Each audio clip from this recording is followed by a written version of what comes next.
Comenzamos una sesión que tengo el orgullo de comoderar con mis compañeros, el presidente electo de la sección, el doctor Moreno, y con el doctor Gómez Jaume, en representación local, como buen anfitrión para todo esto. Y es un placer presentaros a los que os quedasteis a la última sesión de ayer. Ya le oísteis, yo creo que le conoceréis seguro de muchas de sus presentaciones en el TCT, al doctor Juan Granada, que yo creo que debemos presentarle como un compañero del otro lado del mar, ¿no? Pues porque es un cardiólogo intervencionista que está dedicándose a cosas a las que a todos nos gustaría, que es el terreno más disruptivo y más innovador en el tratamiento de la cardiopatía. En este caso, aborda tanto terrenos preclínicos como clínicos y más allá, porque ayer yo creo que nos dio una perspectiva muy interesante de asuntos regulatorios y de cuando uno ya va más allá al punto de integración con sistemas de gestión sanitaria.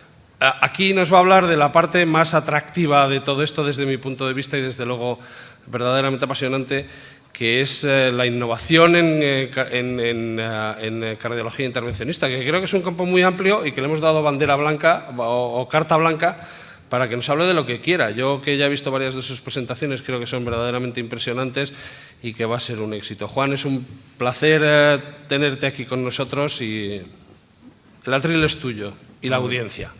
Armando, y a todo el comité directivo, muchas gracias de verdad por la invitación. Es para mí un honor estar acá y de verdad que es un gran placer venir a España cada vez que me invitan.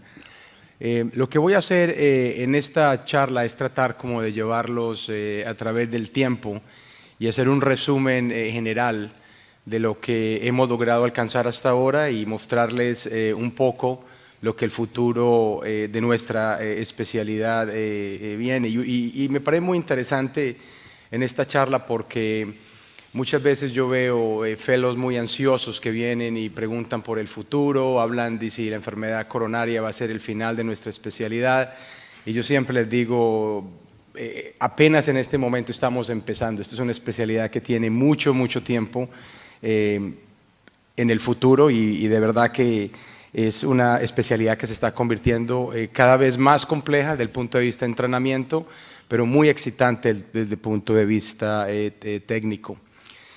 Todos nos vamos siempre a 1977, cuando Andreas Gronzig básicamente tuvo su sueño de hacer una angioplastia coronaria en un paciente despierto, y ese verdaderamente era su visión, era verdaderamente su sueño, y siempre tomamos de referencia ese momento histórico en el año 1977. Pero a mí me gusta siempre irme para atrás antes de ese tiempo, porque verdaderamente tenemos gente muy valiosa que fueron responsables para que Andreas Gronzig pudiera llegar a ser lo que él hizo. Y una de las personas que para mí tiene más valor en nuestra especialidad, y de pronto no hablamos mucho de él, es Werner Forsman. En 1929, no sé para los que no han oído la historia, era un fellow en Alemania y básicamente su sueño era encontrar la puerta al corazón. Y él básicamente fue donde su jefe y le dijo, yo creo que si ponemos un catéter en una vena, podemos llegar directamente al lado derecho del corazón. Y él se colocó una guía, la llevó al corazón, se fue para la sala de rayos X, se tomó una placa de tórax, apenas mostró el catéter en la aurícula derecha, se fue corriendo a mostrarle a su profesor y lo echaron de la residencia, porque eso era absolutamente prohibido. Él se ganó el premio Nobel y creo que es uno de los pocos en nuestro campo, si no el poco, se ganó un premio Nobel por esto, porque básicamente ellos describieron haber encontrado la puerta al corazón. Y este descubrimiento fue fundamental para lo que vino después, que básicamente ya fue quitarle el miedo a hacer angiografía coronaria con Mason Sons en 1958. Dotter hizo la primera angioplastia periférica en el 64. Jodkins básicamente lo que hizo fue que perfeccionó la angiografía coronaria en el 67 y ya después ya todo es historia. La otra cosa que yo quiero enfatizar, que es muy importante, es el contenido histórico, pero también académico que nuestro campo tiene. Y si ustedes se van y miran otros campos académicos, no tiene la profundidad que nuestro campo básicamente tiene. No solamente en la parte clínica, pero también en ciencias preclínicas y en publicaciones. Y ustedes pueden ver aquí la publicación en 1979 en el New England Journal of Medicine los primeros 50 pacientes que tuvieron angioplastia coronaria por balón. El campo sigue, y aquí estas son publicaciones muy interesantes de la década de los 80s y mitad de los 90s, donde se describe de una manera muy exquisita, y para los que les gusta la parte histórica, vayan y lean estos artículos porque es verdaderamente una belleza de contexto histórico, donde básicamente se describen los mecanismos específicos por los cuales el balón, angioplastia con balón fallan. Pueden ver ustedes aquí la angioplastia produciendo disecciones en modelos experimentales, hiperplasia neointimal y constricción negativa del vaso. Estos hallazgos fueron fundamentales porque estos fueron la inspiración para el desarrollo de los stents metálicos. Y para mí esta implante en 1988 de Julio Palmaz en el Dante Passanese de Brasil rompió la historia, pero no solamente por el hecho de que fue la primera vez que se colocó un stent coronario, pero por el hecho de que la invención y la validación del stent coronario abrió básicamente las puertas para otro tipo de dispositivos, como es la válvula percutánea aórtica, como es básicamente los dispositivos para aorta o para vascular periférico. Y verdaderamente cuando nosotros miramos el impacto que ha tenido el desarrollo del stent en el manejo del paciente con enfermedad coronaria, especialmente los pacientes con infarto de miocardio, fue espectacular y muy dramático. En 1955, no hace mucho tiempo, lo único que se podía ofrecer era heparina, aspirina, un electrocardiograma y básicamente una placa de tórax. Ya en el 2019, ya el Primary PCI se ha convertido básicamente en el standard of care en todas partes del mundo, y ya puede ir uno inclusive a países no tan desarrollados tecnológicamente en los cuales todos los pacientes reciben angioplastia primaria. Y el impacto en mortalidad ha sido dramático, y hay verdaderamente muy pocas enfermedades en las cuales el impacto de la introducción de una tecnología haya sido tan grande como el infarto de miocardio, básicamente disminuyendo más de 80% la mortalidad hasta el día de hoy. Y vuelvo de nuevo a mostrar el impacto que ha tenido la ciencia y la investigación en el desarrollo de estas tecnologías. Y básicamente después de la introducción del stent, todos los esfuerzos fueron colocados en tratar de optimizar cada vez más, hasta donde más se pudiera, este tipo de desarrollos. Y aquí ven ustedes artículos que son landmarks, donde se demostró básicamente la importancia del grosor del strut. Después de bajar por debajo de 100 micras, uno ve que básicamente todas las señales biológicas de cicatrización vascular mejoran. El impacto del diseño y de la arquitectura del strut en la deposición de fibrina y de trombos, y básicamente todo el trabajo que se hizo en local drug delivery para demostrar cuál era el mejor polímero y la mejor tasa de liberación para este tipo de dispositivos, para llegar a lo que tenemos hoy, que son dispositivos que son muy difíciles de mejorar en sus plataformas como son. Vuelvo de nuevo a mostrar artículos que de verdad, si están interesados, los deberían sacar porque son muy interesantes en el contexto histórico. Y aquí hay 4 artículos que a mí me parece que cambiaron la historia de nuestro campo.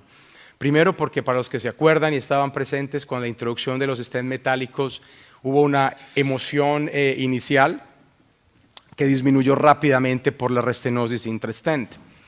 Y básicamente 2 grupos independientes, en el lado derecho mío, de pronto en el lado izquierdo, usted en el lado derecho acá de la pantalla, 2 laboratorios en Nueva York que estaban trabajando en 2 estudios muy interesantes, y eran básicamente demostrar que la rapamicina podría disminuir la proliferación de células de músculo liso.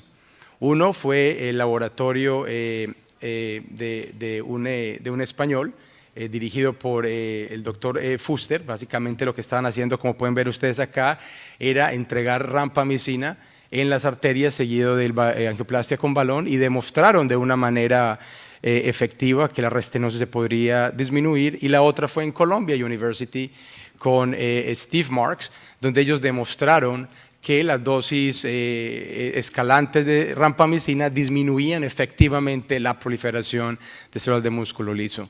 Lo que es bien interesante es ninguno de los dos laboratorios, como siempre pasa en la parte académica, tuvieron la fortuna de llevar esta droga a la parte clínica. Johnson & Johnson hizo la patente, la colocó en un stand y ya el resto ya es historia. En este lado de la pantalla básicamente son dos estudios que demostraron los mecanismos más importantes de restenosis del stent una vez que el stent estaba bien implantado, siendo básicamente proliferación de músculo liso causando hiperplasia neointimal, por lo que básicamente fue lo que reenfatizó el uso de esta droga en el desarrollo de los stents medicados, que la primera implantación ocurrió de nuevo en el Dante Passanese en 1999 y básicamente creó una revolución, pero lo más importante, validó para siempre nuestro campo, porque le dio verdaderamente la posibilidad de tener un éxito terapéutico muy alto que hasta ese momento no teníamos. Es muy interesante porque arrancamos con balones, terminamos en stents, pero ya la evolución es a disminuir cada vez más los componentes implantables. Empezamos por disminuir el tamaño del strut y la cantidad de metal, modificando la superficie del stent, modificando los polímeros para ya ahora hacerlos bioabsorbibles y en algunos ya tratando de hacerlos sin el uso de polímeros, lo que son polymer free los sistemas, y llegando a lo que yo creo que todavía todos quisiéramos alguna vez ver, es tener local drug delivery, pero no dejando un dispositivo implantado en la arteria para siempre.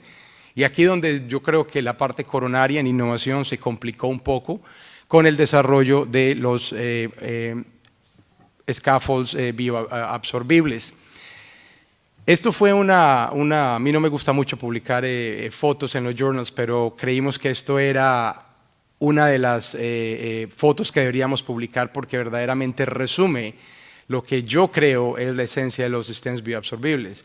Es un estudio experimental en el cual colocamos stents en overlap, stents metálicos y stents bioabsorbibles. Ustedes ven en el panel de arriba en el día cero de la implantación y en la parte de abajo ustedes ven los stents en tándem, como el stent metálico básicamente mantiene su lumen, no va a cambiar y lo que es progresivamente pierde la luz y ustedes ven el stent bioabsorbible en un año como no solamente se empieza a absorber, pero también la arteria se empieza a remodelar y volver de nuevo a su estado natural.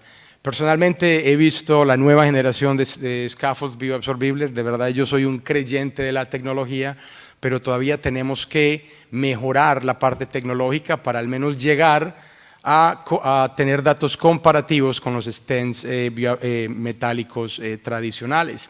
Y la realidad es, las únicas compañías que quedan ahora es Biotronic con el stent metálico absorbible y compañías chinas, porque en realidad el que diga que ya las compañías bioabsorbibles en Estados Unidos están viables, todas van a morir.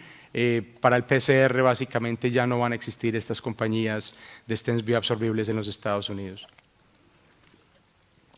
Entonces, ¿para dónde vamos? Si en la parte coronaria llegamos a un momento en que ya llegamos a un punto de máxima sofisticación tecnológica, yo personalmente creo que el futuro de nuestra especialidad en el área coronaria está en el diagnóstico coronario y fisiológico como outpatient en los pacientes que se ven en la parte clínica. Y les voy a mostrar por qué. Una de las razones más importantes es, yo creo que nadie duda del beneficio de la imagenología endovascular. Y de verdad que creo que tenemos en este momento datos suficientes para demostrar que cuando tú haces un stent, sobre todo pacientes de alto riesgo, con IVUS o con OCT, hay un cambio de actitud en cuanto a la mejoría del procedimiento intervencionista que se hace. Y yo creo que también tenemos muchos datos y se siguen mostrando que cuando tú haces una angioplastia coronaria guiada por IVUS o por OCT, en realidad yo creo que el pronóstico clínico es mejor. Pero el problema grande que tenemos es que verdaderamente la penetración, sobre todo en países emergentes, es muy bajo. En los Estados Unidos, en su mejor caso, es alrededor de los 15%, OCT aproximadamente 3% y FFAR también al menos de un 15%. Y todo llega básicamente a dos cosas: tiempo, eficiencia y dinero. Porque verdaderamente hacer estos procedimientos toma tiempo, son costosos y muchas veces son confusos. Entonces, básicamente, el campo de la imagenología endovascular se está yendo a disminuir costos primeros en este tipo de procedimientos. Y el primer intento, que ya está clínicamente validado, es básicamente llegar y eliminar la necesidad de la droga. Y eso al menos ayuda un poco a la parte de costos, y es el concepto del IFR, que en este momento ya en algunos laboratorios es la forma estándar de hacerla, y básicamente elimina la necesidad de utilizar adenosina. Pero grupos están llegando todavía mucho más lejos, y esta es una tecnología que ya está en un estudio grande en los Estados Unidos, que básicamente elimina también la guía y la adenosina, y todo el FFR se hace a través de una simple angiografía en dos proyecciones, y se calcula básicamente el FFR basado en los hallazgos angiográficos. Esto simplifica mucho el procedimiento del análisis fisiológico, lo hace mucho más sencillo, lo hace mucho más clínicamente relevante, porque tú puedes utilizar la angiografía para hacer tu FFR, y lo hace muy atractivo desde el punto de vista financiero. Pero el campo está todavía avanzando todavía mucho más, y este es un ejemplo de HeartFlow, que lo que están haciendo es básicamente haciendo CT angiograms, y basados en la tecnología de CT en pacientes fuera del cath lab, se le hace una reconstrucción de FFR, una calculación del FFR, que ya los estudios de validación han demostrado que son tan precisos y correlacionan muy bien con el FFR de una guía. Esto es absolutamente revolucionario, porque en un momento lo que vamos a hacer es, a nosotros los pacientes nos va a llegar con una prescripción. Necesita un stent en la coronaria derecha, en el tercio medio, que es un vaso de 3 con una longitud de 18, y básicamente nosotros ya vamos a poder planear los procedimientos antes de que el paciente entre a la sala. Lo que es más interesante es cuando ves estudios pilotos que están combinando FFR con perfusión miocárdica, sobre todo muy importantes para CTOs, en cuanto a la posibilidad de abrir o no abrir un vaso que está totalmente ocluido. Otro campo muy interesante que está creciendo muy aceleradamente es el campo de la imagenología cardiovascular no coronaria. Y es muy interesante porque ustedes ven, por ejemplo, el panel de arriba a la izquierda, es un CT completamente normal, que ha sido reconstruido con inteligencia artificial para dar básicamente esa visión anatómica real de lo que es verdaderamente el corazón. A nosotros se nos mantiene olvidando que nosotros somos entrenados en 2D, y cuando uno hace estructural con gente que no está acostumbrado a ver 2D o 3D, verdaderamente la mente de nosotros tiene problemas, y volver estas imágenes que sean imágenes tipo Atlas, que sean imágenes cardiovasculares claras, puede tener una ventaja muy importante en el futuro de la especialidad. Corregistro entre lo que se hace outpatient y lo que se hace en el cath lab es algo que ya existe, sobre todo en la parte estructural, y la correlación con anatomía y fisiología es extremadamente importante, sobre todo en áreas como mitral y tricuspidia, en el cual básicamente el assessment del éxito es muy, muy importante. Un dato que se habla mucho y que la gente la ve muy futurística es la parte de lo que se llama intervenciones personalizadas. Nosotros tenemos ahora un par de programas mitrales de reemplazo por catete mitral, y todos los casos que estamos haciendo lo estamos haciendo imprimiendo el corazón del paciente en fase sistólica y fase diastólica, para mirar básicamente las características, entrenar la mente en los movimientos de los catéteres y poder hacer un procedimiento mucho más eficaz. Ese es un video muy interesante que yo quería presentar, porque en el TCT, este fue un caso en vivo que se presentó, en el cual un paciente tenía una fuga paravalvular aórtica. Ellos imprimieron el modelo 3D, y básicamente lo que hicieron es, antes de hacer el procedimiento en la sala de hemodinamia, colocaron los arcos y básicamente trataron cada tipo de catéter, cada tipo de guía, hasta que básicamente dijeron, Esta tercera configuración con un catéter AL1 y con esta guía es lo que lo vamos a hacer y ya sabemos dónde está la fuga paravalvular. Para los que han hecho fugas paravalvulares muchas veces se demora mucho tiempo tratando de cruzar y buscar el catéter. Una vez que el catéter fue seleccionado, en el caso en vivo, en 5 minutos cruzaron.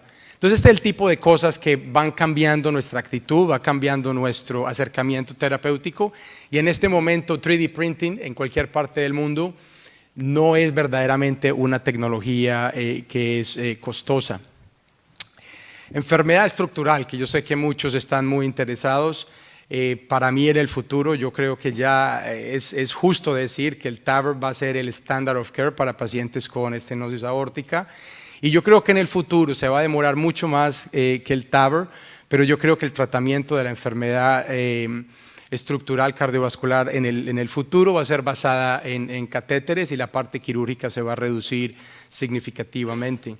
Y verdaderamente la evolución de TAVR fue mucho más rápida y mucho más acelerada que cualquier otro tipo de tecnología. Ustedes ven aquí la primera stent que fue balón expandible, fue implantado en el 2002 y fue publicado en el 2002 y llegamos al punto que ya en el 2019 ya estamos colocando TAVR a pacientes que son considerados de bajo riesgo. Y esto es algo que es verdaderamente revolucionario porque acuérdense que empezamos primero con riesgo prohibitivo, después empezamos con alto riesgo, riesgo intermedio y los cirujanos decían, ahí ustedes van a parar y ya demostramos que inclusive en pacientes de alto riesgo es inclusive mucho mejor, es seguro y efectivo. Obviamente necesitamos datos de viabilidad de los leaflets a largo plazo, pero yo creo que TAVR ya es ni siquiera parte de innovación, yo creo que ya es parte de nuestra práctica clínica. Hablemos de mitral porque mitral es muy importante por lo que ha pasado el año pasado, sobre todo con el estudio COAPT. De una manera general, que es muy diferente y me gusta enfatizar esto en las charlas, cuando nosotros hablamos de mitral no podemos hablar de mitral como se habla de la válvula aórtica. No solamente porque tenemos dos tipos de patología que se subdividen en muchos tipos de patología, pero también porque ya tenemos terapias que son efectivas, probadas para estos tipos de pacientes. Y yo creo que es justo decir que en este momento el standard of care para la enfermedad mitral es la cirugía por todos los datos que nosotros tenemos. Entonces, una de las cosas que yo siempre hago es, tenemos que hablar de patología, pero también tenemos que hablar, muy diferente acá, es del perfil de riesgo del paciente del cual estamos hablando, porque de acuerdo al perfil de riesgo, ahí hablamos de innovación. En este momento, un paciente con enfermedad degenerativa primaria de los leaflets que sea bajo riesgo es un candidato quirúrgico. Ahí no hay ninguna discusión. Entonces, por eso es muy importante que hablemos en lo que es bajo riesgo hasta riesgo extremo en este tipo de pacientes y las terapias disponibles en este momento. Yo creo que en pacientes de riesgo bajo hasta riesgo alto, el reparo quirúrgico, el reemplazo quirúrgico es la primera opción, al menos de que hayan contraindicaciones para este tipo de acercamiento quirúrgico. El MitraClip está más o menos ya en la mitad, en lo que es alto riesgo, extremo riesgo, inclusive diría uno riesgo intermedio en algunos pacientes en que anatómicamente sea indicado. Y en este momento, como pasó en TAVR, todo lo que tenga que ver con reemplazo o reparo mitral en este momento, tenemos que estar en el lado extremo porque se consideraría, por ejemplo, antiético colocar un MitraClip en un paciente que es buen candidato quirúrgico. Y esto es muy importante porque esto tiene implicaciones para estudios clínicos, para innovación y para todo este tipo de estudios a largo plazo. Y estos pacientes sí existen, y esto es algo que yo quiero enfatizar mucho, y cuando voy, por ejemplo, a Sudamérica, que pregunto mucho cómo se tratan pacientes con falla cardíaca avanzada e insuficiencia mitral, la realidad es que estos pacientes no se tratan. En muchos sitios se tratan es básicamente con terapia médica y nos olvidamos que de pronto hay otro tipo de terapias. Esa es una diapositiva muy interesante en un artículo que fue publicado en el 2014, aproximadamente 1.100 pacientes con insuficiencia mitral 3 y 4, con falla cardíaca diagnosticada, 74% de ellos eran funcional, 21% degenerativo. porque es muy interesante que también pasa en todos los sitios que tienen de alto volumen quirúrgico. Los degenerativos fueron más probablemente a cirugía por los guidelines y por la mentalidad que de cómo es primaria se puede arreglar quirúrgicamente. Los funcionales, muy pocos, solamente 36% fueron a cirugía. Entonces ellos básicamente siguieron a los pacientes en el tiempo, fallas funciones ventriculares muy bajas, entre 27 al 40%, y es interesante ver cómo la mortalidad a 5 años fue 50%, y el 90% tuvieron rehospitalizaciones por falla cardíaca a 5 años. Entonces son pacientes que son muy enfermos, son pacientes que en realidad, entre comillas, son abandonados, en los cuales básicamente es a punta de diuréticos, digital, ACE inhibitors, pero en realidad no hay una terapia hasta este momento que se le pudiera ofrecer a estos pacientes. Cuando uno mira los criterios de inclusión y los pacientes que ellos siguieron, aproximadamente 36% de los pacientes con cardiomopatía funcional en este estudio hubieran sido candidatos para COAPT. Es muy interesante porque verdaderamente en esto es lo que se está basando el campo al día de hoy, hasta que probemos la seguridad y la eficacia de esos dispositivos. Y en realidad el MitraClip, que fue introducido clínicamente en el 2013, que al principio verdaderamente dio dificultad de entrar al campo clínico por muchas razones, en este momento se ha convertido de pronto en la terapia más usada para este tipo de pacientes, con más de 65,000 implantes, más de 800 centros utilizando esta tecnología, y con centros en los cuales están haciendo un procedimiento en 20-25 minutos con una gran eficiencia y una gran seguridad. Y yo creo que COAPT, que fue el estudio landmark para enfermedad funcional el año pasado, cambió verdaderamente la historia de la enfermedad estructural. Y les voy a decir la razón por qué. Yo personalmente tenía mucho temor de este estudio, porque, como ustedes saben, estudios como estos mueven la aguja para un lado y para el otro. Y esto hubiera podido acabar la terapia estructural mitral para pacientes funcionales si el estudio hubiera sido negativo. Y nosotros necesitábamos al menos una ventana de oportunidad para seguir desarrollando estas tecnologías. Pero lo que es interesante era cuando, antes de que salieran los resultados, que nadie sabía qué iba a salir, yo estaba sentado con Greg Stone y yo le hice la pregunta, que si él creía que COAPT iba a ser positivo, y él ni siquiera creía que iba a ser positivo. Que íbamos a tener una señal de pronto en alguno de los endpoints combinados. Teníamos unas señales de que el estudio iba a tener de pronto en rehospitalización una mejoría, pero el impacto que tuvo en mortalidad y en rehospitalización del COAPT fue algo generalmente increíble. Y esto verdaderamente ha colocado un entusiasmo muy grande porque demostró que al menos sí hay una ventana de oportunidad que nos puede ayudar a seguir progresando en el futuro. Pero hay algo muy importante para los que están interesados en MitraClip y en reparo por catéteres, y eso de pronto una de las cosas más importantes que nos enseñó COAPT. No es colocar un clip, es colocar un clip y como los cirujanos estar seguros que la insuficiencia mitral se reduce a un grado mínimo. Y si ustedes se ponen a mirar, una de las grandes cosas que se hizo en COAPT es que los operadores a nivel objetivo pudieron disminuir la insuficiencia mitral de 4+ a 2 o menos. Y la gran cantidad de pacientes, como pueden ver ustedes aquí, se mantuvieron en ese rango. Y hay muchos datos del TVT Registry y de otros estudios que si tú tienes entre 2 y 3, no has hecho absolutamente nada. Entonces esto es muy importante porque esto fue algo que nosotros aprendimos de los cirujanos y es algo que se debe lograr hacer. Esa es una lista simplificada de la innovación en el campo de reparo y reemplazo valvular mitral. Como pueden ver ustedes, hay una gran cantidad de tecnologías, una gran cantidad de approaches tecnológicos tratando de replicar lo que los cirujanos han hecho durante mucho tiempo. Y aquí les voy a mostrar unos ejemplos de ellos. Este es NeoCord, es una tecnología que no es tan nueva, pero ha avanzado dramáticamente, es transapical. Y lo que ellos tratan de hacer es básicamente insertar cuerdas tendinosas artificiales para pacientes que tienen prolapso. Puede usted ver aquí el paciente que tiene un prolapso grande de P2 en la parte superior y en la parte inferior derecha, pues después de la que la cuerda se ha reinsertado en en el leaflet cómo básicamente el prolapso se pudo curar. Lo bonito de NeoCore es que utiliza básicamente suturas que están disponibles en el laboratorio quirúrgico. Este es Pascal, que esta es la versión de MitraClip de Edwards. Una diferencia de Pascal al MitraClip es que permite coger una hoja primero, mirar cómo se ve la otra y puedes llegar y moverlo y coger la segunda leaflet. Te da mucho más flexibilidad en cuanto al sistema de grasping, de agarrado.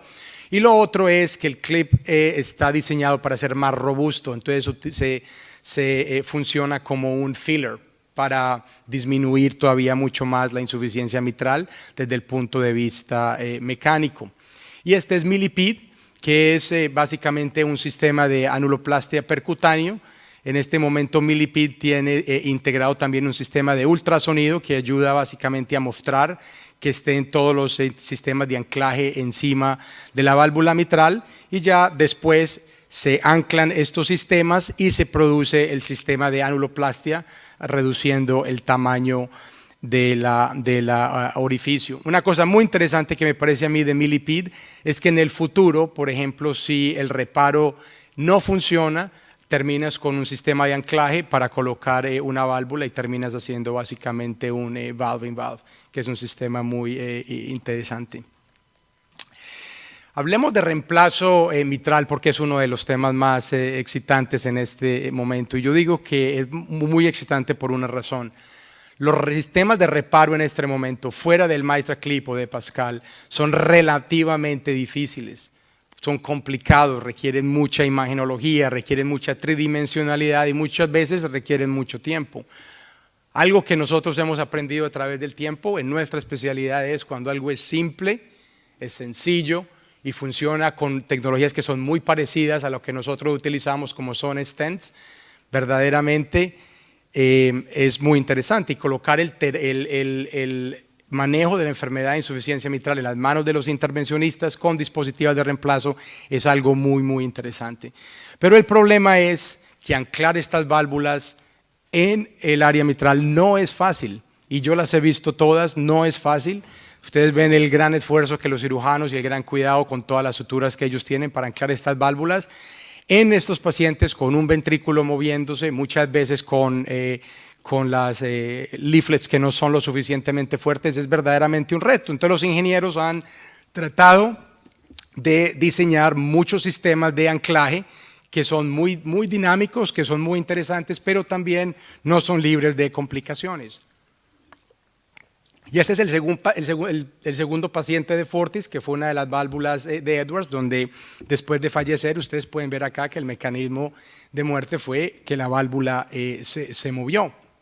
Y en realidad es uno de los riesgos grandes, que en este momento no es tan claro porque los estudios todavía son pequeños y muestran que básicamente no es un mecanismo común, pero es uno de los riesgos grandes. Por los grandes riesgos del reemplazo valvular con catéter es, número uno, la deformación dinámica que se utiliza en el ventrículo. Los cirujanos fijan la válvula con suturas en el anillo. Aquí no se fija, básicamente en la forma de un stent, se coloca en la válvula mitral y el anillo todavía sigue moviéndose de una manera muy dinámica. Compresión de la válvula es algo muy importante, algo que no pasa en cirugía. Nosotros colocamos una estructura metálica que está bajo compresión. Eso puede dar a riesgo de fractura del material, pero también a fugas paravalvulares. Y la más importante, lo que está excluyendo pacientes de casi todos los estudios, es el potencial de obstruir el tracto de salida del ventrículo izquierdo. Y aquí es donde los distintos diseños básicamente van a jugar un papel muy importante. Son los 4 programas grandes transapicales que en este momento están siendo en desarrollo: Tiara, CardiaQ con Edwards, el Intrepid de Medtronic y Tendyne. Y es muy interesante porque estos programas llevan más de 5 años metiendo pacientes a sus estudios, y yo creo que aquí miremos que no tenemos más de 250 pacientes con todas las compañías juntas al mismo tiempo. Todos queremos una transición a sistemas transeptales, pero en realidad no va a ser fácil. No va a ser fácil porque estos sistemas en este momento están por encima de los 35 French. Y hay una preocupación muy grande de qué vamos a hacer con el septo interauricular. En los estudios que estamos haciendo lo cerramos preventivamente después de colocar la válvula. Y hay unos verdaderamente retos tecnológicos muy grandes para poder llegar a tener esa transición. Aunque todos queremos ver esa transición, va a ser una transición que no va a ser verdaderamente fácil de llegar. Entonces, ¿qué están haciendo los ingenieros? Están haciendo lo que yo llamo un two-step approach, en el que para disminuir el perfil de estos dispositivos se están diseñando sistemas de anclaje. Y ese es el sistema M3, que es de Edwards, que lo que hace es que básicamente coloca un cincho alrededor de la parte subvalvular mitral, y ese cincho básicamente se utiliza como un anillo para hacer valving ring. Y ya después con un sistema segundo se viene con una válvula de más bajo perfil y se implanta el sistema encima de este anillo que ya se coloca percutáneamente. A mí me gusta mostrar estos cartoons porque son muy informativos, pero cuando tú lo haces no es así. Y verdaderamente no es tan fácil, ni tan sencillo, ni tan predictable como se ve en la animación. Pero en realidad ya se han hecho más de 10 pacientes y verdaderamente es un sistema muy interesante, un sistema que es muy intuitivo y verdaderamente tiene la ventaja de utilizar sistemas que ya sabemos que funcionan, como es por ejemplo la válvula de Sapien en este caso. Es un regalo que yo le prometí a Armando, porque yo no he mostrado esto en ninguna parte, solamente en una relación privada, y esto es una válvula transeptal en la cual nosotros participamos en el diseño en Skirball y tenemos mucho orgullo de haberla sacado ya hasta estudios de First in Human.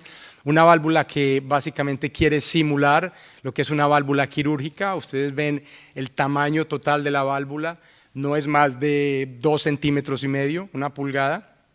Aquí la pueden ver en animales qué tan pequeño es el perfil, y se implanta a nivel de catéter desde el punto de vista transeptal. Ustedes ven aquí la histología longitudinal, cómo se adapta la válvula al ventrículo, y verdaderamente ha sido un diseño muy interesante en colaboración con un grupo en California.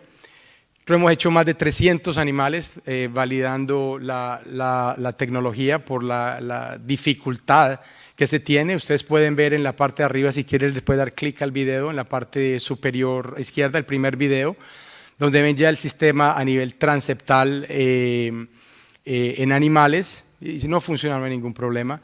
Y después ven en el siguiente video, en el tercer video, cómo se abre primero un componente ahí, un componente ventricular, eso ahí, y ahí podemos ver el anillo, y en el video que sigue cómo se libera básicamente la válvula, cuando se libera lentamente el componente auricular y básicamente se produce como un sistema de Amplatzer.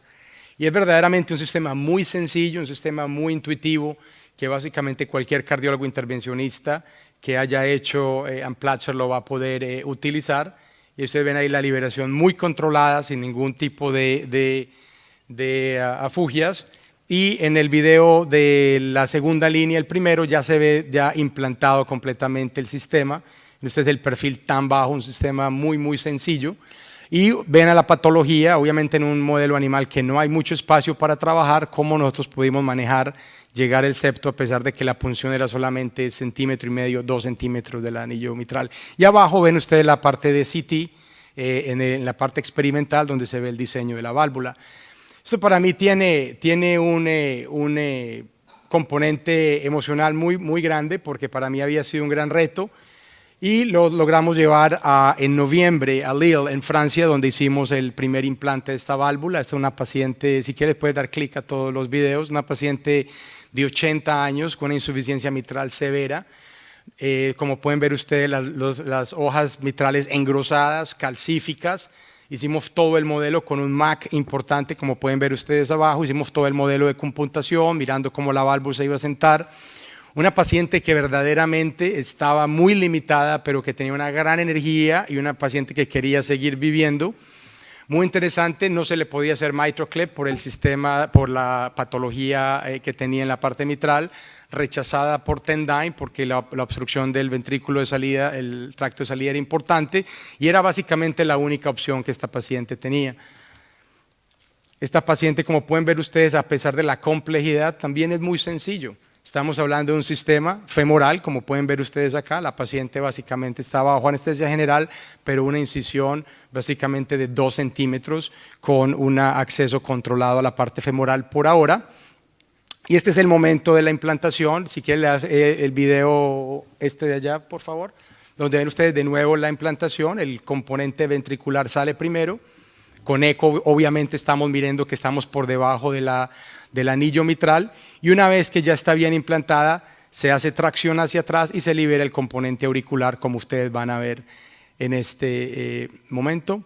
Y ya liberado sin ningún problema, sin ninguna ansiedad, y la ven ustedes ya aquí liberada en el lado derecho. Fue algo emocional muy lindo, de verdad, haber llegado en un programa de 5 años al primer implante, y ustedes ven aquí la válvula después de que ha sido implantada, con un gradiente medio de 2, y en el tracto de salida solamente 15 milímetros en un ventrículo muy pequeño e hiperdinamico. Y lo que a mí verdaderamente más me impresionó, de los que hemos visto cirugías mitrales y lo invasivo que es y la recuperación muchas veces tan difícil, paciente 24 horas sentada tomando café, absolutamente asintomática. Aquí le puede dar clic a este CT a las 2 semanas después de implantado. Ven ustedes la buena estabilidad del dispositivo.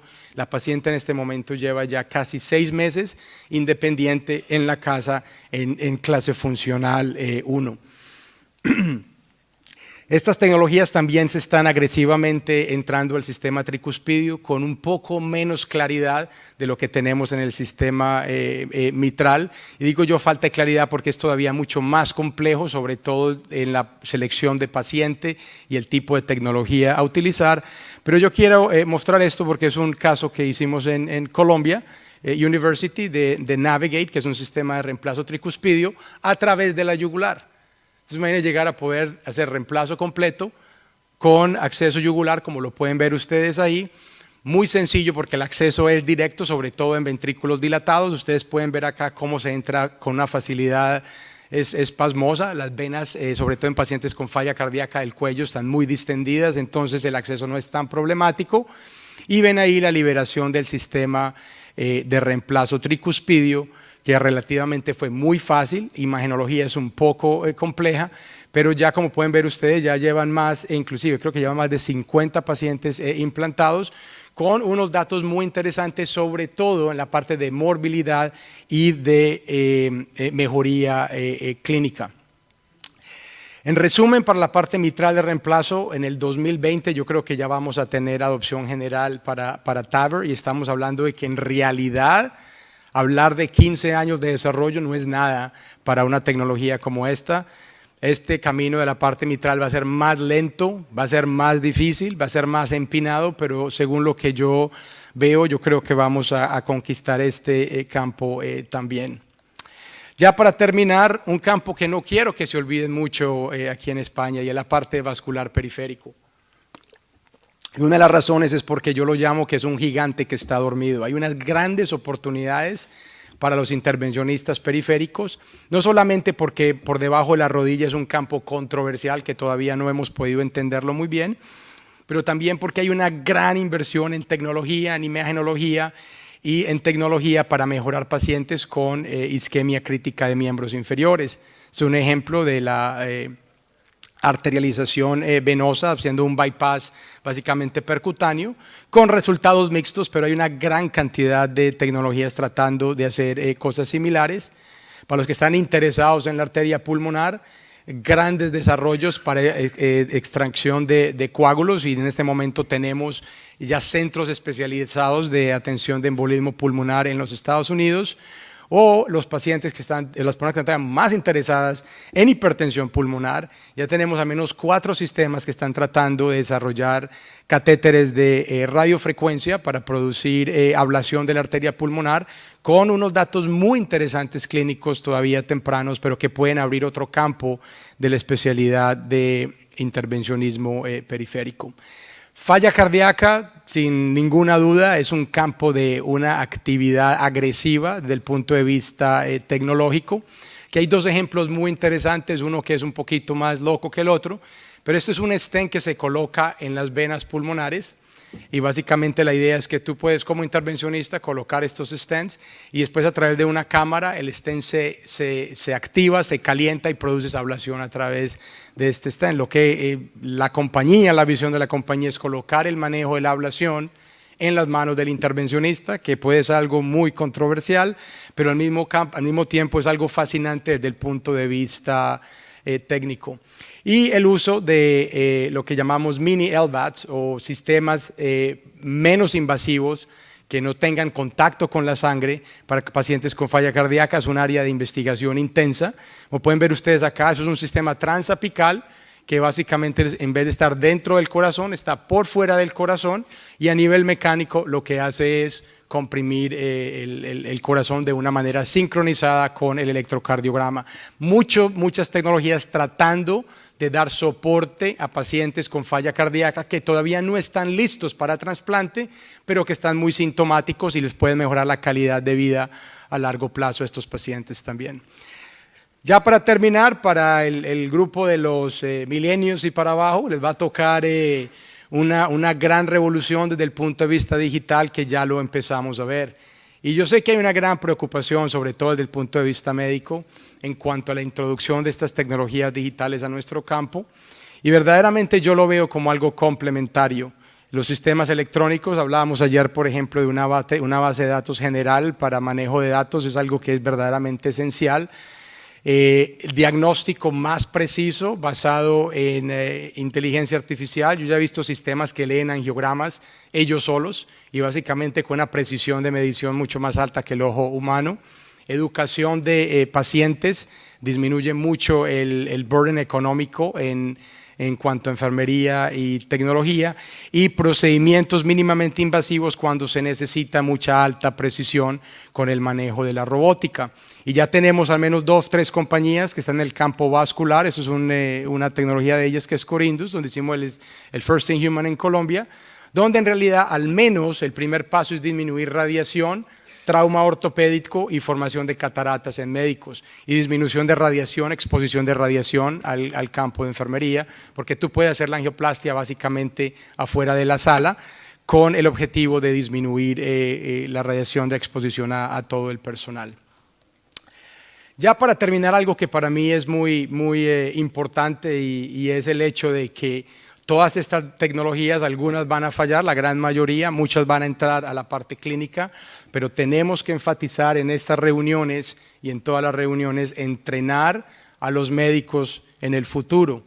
Y la razón es porque entrenando médicos en estas tecnologías me doy cuenta de que nosotros nunca aprendimos 3D, nosotros no somos cirujanos y no aprendimos anatomía, aprendimos en la escuela, pero no como intervencionistas, y estamos enfrentando un campo que es muy diferente al que alguna vez nos llamamos nosotros entrenados. Entonces es muy importante que también en el futuro este tipo de reuniones se gasten para entrenar a los intervencionistas del futuro en conceptos básicos, anatómicos y de imagenología, que esto es uno de los objetivos míos grandes para el TCT en el futuro. Ya para terminar, es mi última diapositiva. Yo no quiero que ustedes salgan de esta charla diciendo, mira, Juan está loco, nosotros aquí estamos tratando de que nos aprueben un stent y está hablando de ir a Marte. No quiero que me vean como Elon Musk, que quiere ir a Marte cuando no tenemos un carro eléctrico que funcione, pero quiero que verdaderamente sepan que yo soy un apasionado de la eficiencia financiera y también del acceso de tecnología a pacientes, y para lograr eso tenemos que verdaderamente trabajar juntos para entender qué tecnologías verdaderamente funcionan, qué tecnologías no funcionan, pero lo más importante, como hablamos nosotros ayer, es que sea innovación, no en el concepto de qué tan lindo el dispositivo tan funcional, pero verdaderamente sí es algo que le ayude al paciente, al sistema y al médico. Entonces, básicamente, la innovación del futuro va a ser acerca de cómo se entrega la terapia al paciente y cómo afecta esta terapia a la longevidad, sobrevida y calidad de vida del paciente a largo plazo. Muchas gracias de verdad por la invitación y ha sido un gran placer estar con ustedes, y si hay alguna pregunta, con mucho gusto la respondo.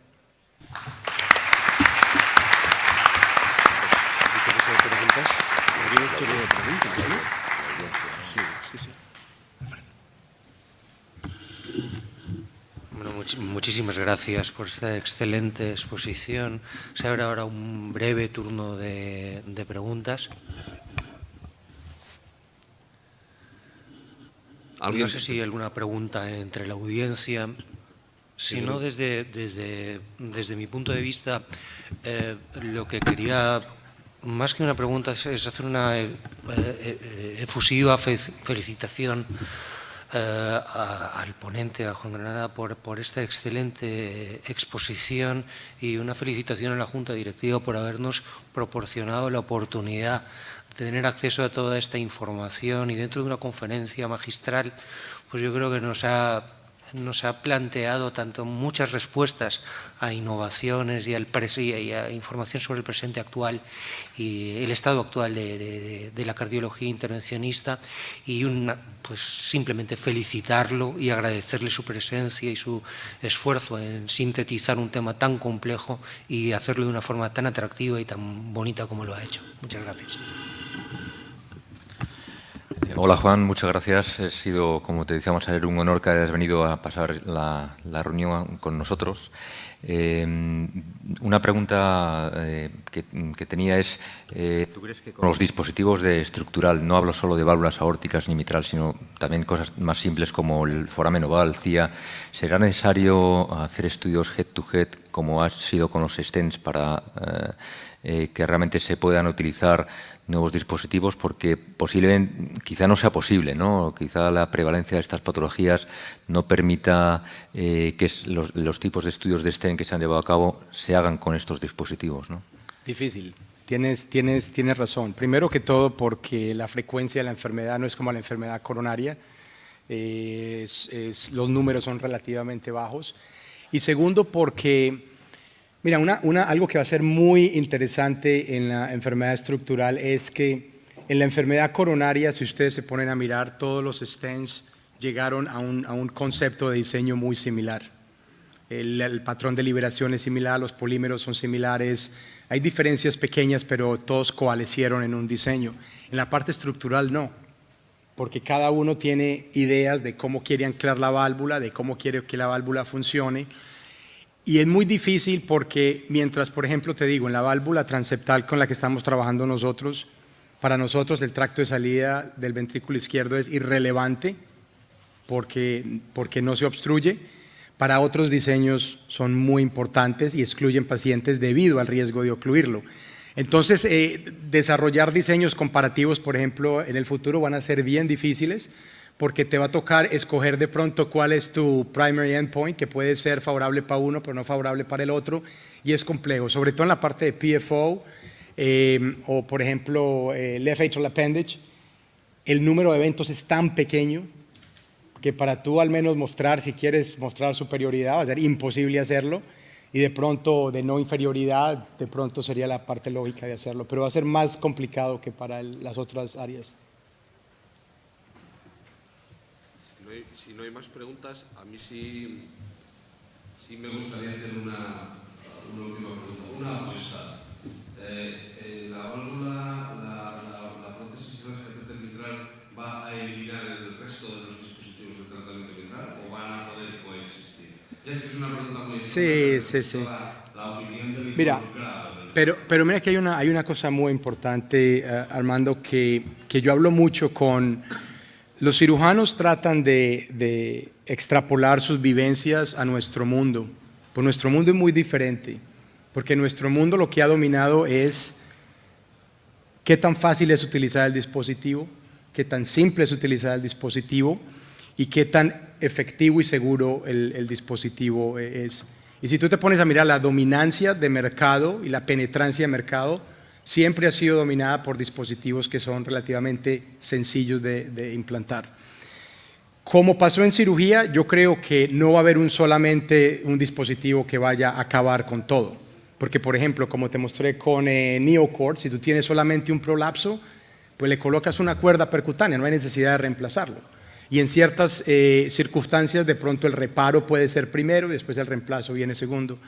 Lo que yo sí veo es que para pacientes en los cuales genéricamente, digamos, todo puede funcionar, tú tienes reemplazo o tienes reparo, Si tú tienes reparos que te vas a demorar 1 hora haciendo y tienes reemplazos que tú los vas a hacer como colocando un amplatzer o colocando una válvula aórtica que tú llegas y la entregas y tiene buen perfil y la trombogenicidad es aceptable, yo creo que los intervencionistas van a irse mucho más a la simplicidad y a la reproducibilidad que al hecho de llegar y decir démosle, hágale un reparo y después miremos a ver qué pasa.